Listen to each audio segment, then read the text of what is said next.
I was always in the steel manufacturing side, heavy manufacturing, transmission type structures, communication structures, large steel structures. So 30 years ago in that industry, the average tenure in our shop was about 19 years. Foreman was probably closer to 25 to 30 years. So a lot of experience out in the shop.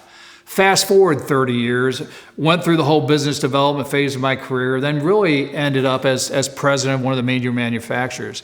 And I can tell you this, one of the things that was disheartening is that when I left, even though the company was multi times bigger, the workforce, the average tenure in our shop was less than a year. So think of that, 19 years, less than a year.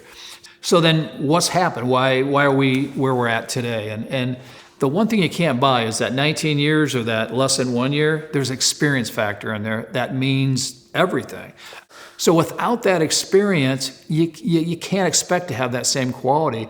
And I truly feel that's why the industry is where it's at. Again, I can do nothing but compliment the other manufacturers out there because I'm in the facilities. Our company, XO, is in every one of the facilities almost every day of the week. And I promise you, they are putting their money where they should. The one thing they can't buy is experience.